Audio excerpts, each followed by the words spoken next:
Tonight at Painted Church is a community meeting on dengue fever awareness with Mike Banfield of Spring Star Traps.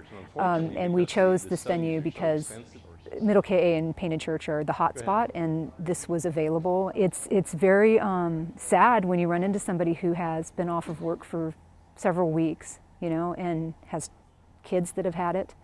You have a husband who's afraid that he's going to be off of fishing, and he wants to know how long he's going to be sick if he gets it.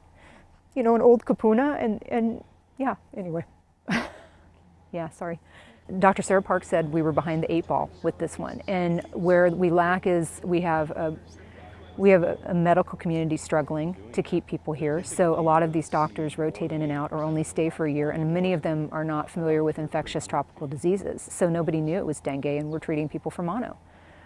From stories I've had from my friends who were in the hospital, it was mono with a rash. So who do you fault? You don't fault anybody, except that having done away with vector control on this island and not jumping on the opportunity to help a large population here that grows your food, grows your coffee, maintains your visitor aloha, you've left us in the dark. And, you know, that's where we've decided to step in, because until that can happen, until the state and the county and the federal portion of that can get in here and help us, we're on our own, and we're used to being on our own.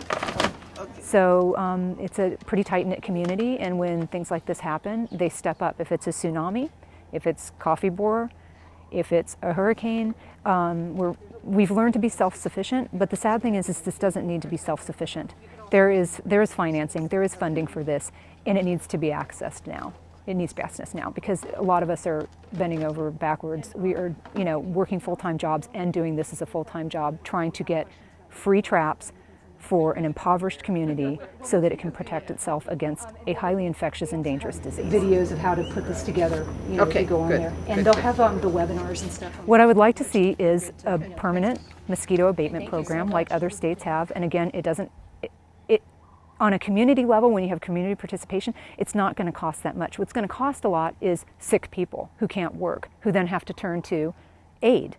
And the aid is going to come from the government. They're going to pay for this some way.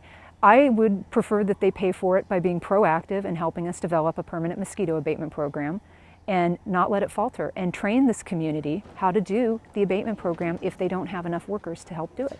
Because I want people to really work together, and I don't want the DOH and the state to feel that we want their heads on a platter. No, we just need you to act. Really, that's what we pay you for. That's why we elect you. We elect you to serve and protect as much as we have a police officer or a fireman. And, you know, help. And please, you know, it's not a game for us. We don't need to be neglected this way. My feeling is we have a chance when it's smaller to actually do something, then let it grow to something we can't contain. And then it is a huge problem, because then you'll have people continually getting sick. And, you know, we're a gateway. We have Ironman. We have, we have large populations here from all over Polynesia, all over, the whole world lives here and travels through here. So our risk exposure is extreme.